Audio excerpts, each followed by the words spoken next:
And Hathaway stood in front of her bathroom mirror, carefully arranging the last strands of her chestnut hair into the signature princess curls she hadn't worn in over 2 decades.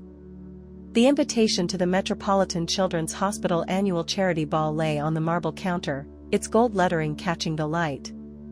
She'd read it a dozen times, but somehow missed the crucial detail that would soon turn this evening into headline news across the globe. "Mom, are you sure about this?"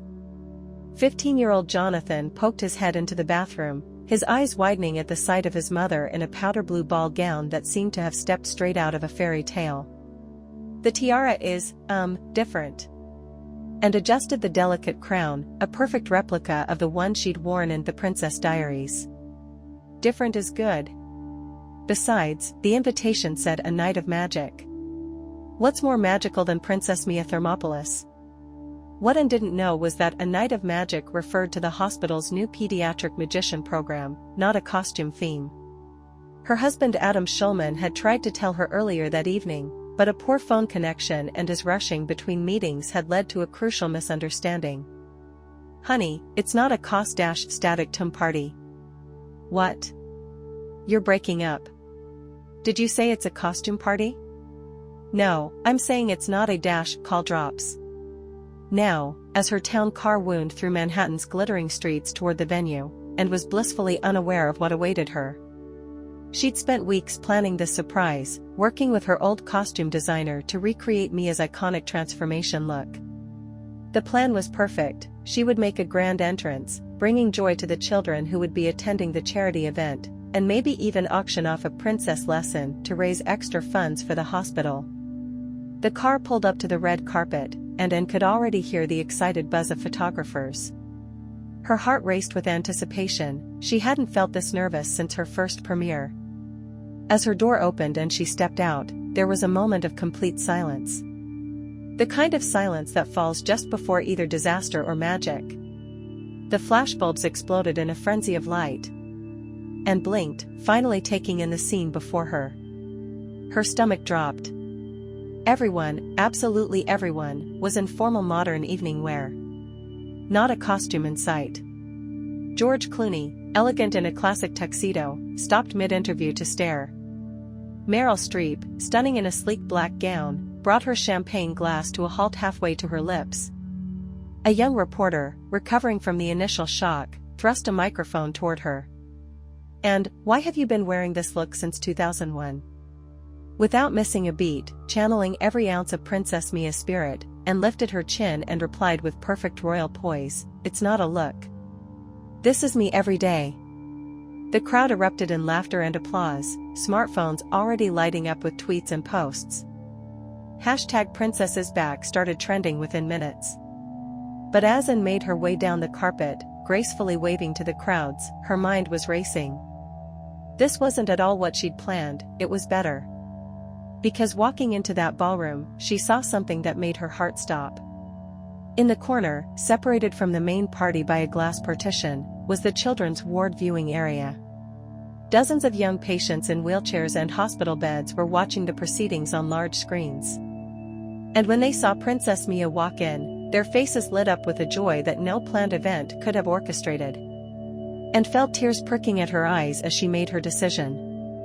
She wasn't just going to survive this mix-up, she was going to embrace it. Princess Mia was back, and she had a whole new kingdom to inspire.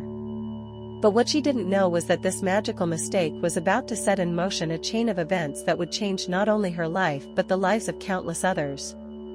Because sometimes the best stories start with a simple misunderstanding, and sometimes true royalty isn't about wearing a crown, it's about what you do when life hands you an unexpected throne. Inside the ballroom, Anne's presence had transformed what should have been a standard charity gala into something extraordinary. The elegant crystal chandeliers cast an ethereal glow on her tiara, and despite the initial awkwardness, she moved through the crowd with the same grace that had made Princess Mia an icon 2 decades ago. Her phone buzzed continuously in her small evening purse. Julie Andrews had already sent 3 messages. "Darling, you're trending everywhere. Just saw the photos. Brilliant move. The internet is going wild. They want both of us back. Call me tomorrow. I have an idea that might interest you." But it was a different message that made Anne's heart skip a beat. Meg Cabot, author of The Princess Diaries, had posted publicly, "Sometimes fairy tales write themselves. Watch this space. #PrincessIsBack #Genevieve Forever." The evening took an unexpected turn when Dr. Sarah Chan, the hospital's chief of pediatric care, approached Anne with tears in her eyes. "Ms. Hathaway, I know this wasn't planned, but would you mind if we arranged a video call to the children's ward? We have so many young patients who couldn't attend tonight, and what you're wearing, it would mean the world to them." And didn't hesitate. "Lead the way, doctor. A princess never keeps her subjects waiting." The next hour became something magical. Through the hospital's internal video system, and visited virtually with every child in the pediatric ward. She stayed in character as Princess Mia, sharing wisdom about bravery that felt more real now than it had even in the original movies. Sometimes, she told a young girl battling leukemia, the bravest thing isn't facing dragons or climbing mountains. Sometimes it's just getting up each morning and believing that today might be better than yesterday. What Anne didn't know was that someone was recording everything. Emily Torres, a young nurse with a massive social media following, had been quietly streaming parts of the interactions. By midnight, clips of Anne's impromptu princess visits were going viral, with comments flooding in from around the world.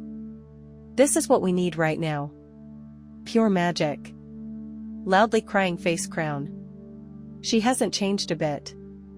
Still our princess." #PrincessIsBack. Petition to make Anne Hathaway official ambassador of children's hospitals everywhere. But it wasn't all fairy tale perfect. In a quiet moment between visits, Anne overheard two board members discussing the hospital's financial troubles. The pediatric wing was facing budget cuts that would reduce their innovative art therapy program, the very program that had given so many of these children hope during their longest nights. Standing in that hospital corridor, still wearing her princess gown, Anne felt the weight of her accidental crown more than ever. She'd always been careful about choosing her charitable causes, about managing her public image. But something about this night felt different. It felt like fate. Her phone buzzed again. This time it was a message from her agent. "Ellen wants you tomorrow." Jimmy Fallon the day after. "Good morning, America is begging. Whatever happened tonight, it's magic. Call me ASAP." And looked at her reflection in the window, seeing both herself and Princess Mia looking back. She'd come here thinking she'd made a mistake, but maybe this wasn't a mistake at all. Maybe this was an opportunity. Not just for her, but for something bigger. As she finally left the hospital that night, the security guard stopped her. "My daughter loved those movies, you know. They got her through some tough times. Sometimes people forget that we still need fairy tales." And smiled, an idea forming in her mind. "Maybe we don't need to just remember fairy tales," she said softly. "Maybe it's time to write some new ones." But as her car pulled away from the hospital, she didn't see the figure watching from an upper window, someone who had been waiting 20 years for just this moment, someone who knew that every fairy tale needs its antagonist. Because while Anne had been bringing Princess Mia back to life, other wheels were turning, and not all of them were powered by magic. The morning after the charity ball, Anne's peaceful breakfast was interrupted by a sharp knock at her front door. Outside stood Paolo, her old friend and the genius behind Princess Mia's original transformation, waving a tablet frantically in the air. "Principessa," he exclaimed, bursting into her kitchen without waiting for an invitation. "Have you seen what's happening? It's everywhere. The internet is exploding. They're calling it the return of Genovia." And took the tablet, nearly spilling her coffee as she scrolled through the headlines. Princess Diaries 3? And Hathaway's accidental ball appearance sparks rumors. Julie Andrews hints at royal reunion. Viral hospital visit shows Princess Mia still got it. But it was the last headline that made her pause. Breaking, mysterious trademark filing for Genovia Royal Foundation surfaces, but not by Disney. Paolo, and said slowly, "Did you know anything about this?" Before he could answer, her phone rang. It was Julie Andrews, and her voice carried an urgency Anne hadn't heard in years. My dear, we have a situation. Remember Baroness von Heidelberg? It seems she's been busy these past 2 decades. She's trademarked everything Genovian she could get her hands on, including charitable foundations. She's trying to profit from your little costume mishap. Anne's mind raced back to the mysterious figure she'd glimpsed at the hospital. The Baroness, wasn't she just a character from the deleted scenes? Oh no, darling. She was very real, a technical consultant for the film who became a bit too invested in Genovia. She's been running a small but devoted online community of Genovian loyalists who believe the country should be real. And now, with your viral moment. Anne sank into her kitchen chair, the weight of her accidental renaissance suddenly feeling very heavy. The Baroness had always been eccentric, insisting during filming that Genovia was based on a real micronation and that she had legitimate claims to its theoretical throne. But before Anne could process this, her phone chimed with a message from Dr. Chen at the Children's Hospital, emergency. Budget cuts happening faster than expected. Art therapy program ending next week. Kids asking when Princess Mia is coming back. Please call. As if orchestrated by fate, her agent called next. Disney's calling. They want to talk about Princess Diaries 3, but with a twist. They're thinking television series, focusing on Mia starting a charitable foundation. They saw the hospital videos. Paolo, who had been uncharacteristically quiet, suddenly grabbed Anne's arm. Principessa, look. He pointed to a live stream on his tablet. The Baroness was holding a press conference on the steps of a Manhattan courthouse. And so, as the legitimate cultural guardian of Genovian heritage, I am announcing the launch of the Genovia Royal Foundation for Children's Welfare. Ms. Hathaway's recent performance, while touching, was an unauthorized use of Genovian cultural property. And stood up, her princess posture returning automatically. Paolo, call my lawyer. Julie, can you be in New York tomorrow? And someone get me Meg Cabot on the phone. She walked to her closet, where the blue ball gown still hung from the night before. Next to it was a small box she hadn't opened in years, her original Princess Diaries script, filled with notes and dreams from a younger version of herself.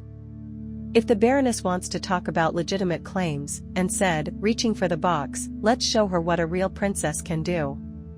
What she found inside that box would change everything, not just for her, but for every child who had ever believed in the magic of Genovia. Because sometimes the best way to fight for a fairy tale is to make it real. But as Anne would soon discover, the Baroness wasn't working alone. Someone else had been pulling strings behind the scenes, someone who had been waiting 20 years to rewrite this particular fairy tale's ending. And they were about to make their move. The next morning, the Plaza Hotel's royal suite buzzed with an energy that felt distinctly Genovian. Julie Andrews sat regally on a gold-trimmed sofa, while Meg Cabot spread documents across a mahogany table. Anne's lawyer, Benjamin Pierce, paced the room, occasionally pausing to jot notes on his tablet. But it was what lay open on the central coffee table that had everyone's attention, Anne's original Princess Diaries script box. Inside, they'd found something extraordinary, the original contract for the movie, with a clause that no one had paid attention to 20 years ago. All charitable and educational applications of Genovian cultural elements are to remain in perpetual joint trust between the primary creative team, including principal actors, and Disney, for the promotion of children's welfare and education. It's bulletproof, Benjamin announced, reviewing the clause for the 10th time.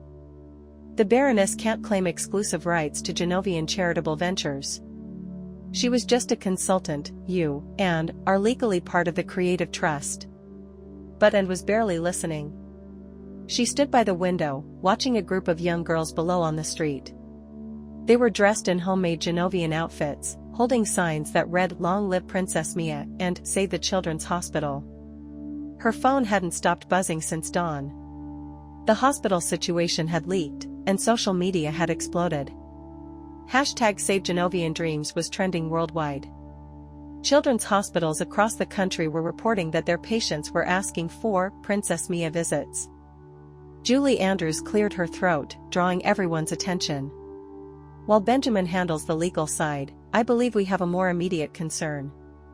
The Children's Hospital Board meets tomorrow to finalize the budget cuts. Then we move now, Anne said, turning from the window with newfound determination. The Baroness wants to talk about legitimate claims to Genovia. Let's show her what Genovia was always meant to be. Within hours, Operation Royal Revival was in motion. Anne's team had discovered that the Baroness was planning a grand announcement at the Manhattan Children's Hospital, the same hospital from the charity ball. She planned to present her foundation as the savior of the art therapy program, with strings attached that would give her organization unprecedented control over the hospital's public image. But Anne had a different plan. As the Baroness approached the hospital entrance the next day, cameras flashing, she found the steps already occupied. And stood there, not in a ball gown this time, but in a smart modern suit with a subtle Genovian flag pin. Beside her were Julie Andrews, Meg Cabot, and, to everyone's surprise, a dozen CEOs from major children's hospitals across the country. Ladies and gentlemen, and announced to the gathered press, today we're not here to talk about who owns Genovia. We're here to talk about what Genovia owns us. She proceeded to unveil the Genovia Creative Trust for Children's Wellness, a legal entity formed under the original contract, backed by Disney, and supported by a coalition of children's hospitals. The trust would not only save the art therapy program but expand it nationwide. 20 years ago, we created a story about a regular girl who discovered she was a princess, and continued. But the real magic wasn't in the crown, it was in showing children that they had power to make real change. The Baroness pushed forward, her face red with anger. This is outrageous. I have spent decades preserving Genovian culture a culture, Julie Andrews interrupted smoothly, that was created to inspire, not to own. Dear Baroness, you seem to have forgotten the first lesson of being royal, a true princess serves her people, not herself. But just as victory seemed certain, a sleek black car pulled up to the curb. The back door opened, and out stepped someone who made both Anne and Julie Andrews freeze in shock. Someone whose appearance threatened to unravel everything they'd just accomplished. Because sometimes the biggest threats don't come from your enemies, they come from those who once called themselves family. The crowd fell silent as Clarice Rinaldi, or rather, Kathleen Marshall, the original producer of The Princess Diaries, stepped out of the black car. She had been the driving force behind the first two films, the one who had shaped Genovia's entire aesthetic. And she hadn't spoken to either Anne or Julie in over a decade, not since the failed attempt to launch a third movie. Well, Kathleen said, her voice carrying across the hospital steps, I see some things never change. Still causing royal chaos, Anne? The Baroness rushed forward, triumph gleaming in her eyes. Ms. Marshall. I'm so glad you're here. You, more than anyone, understand the importance of protecting Genovia's legacy. Protecting? Kathleen raised an elegant eyebrow. Is that what you call this?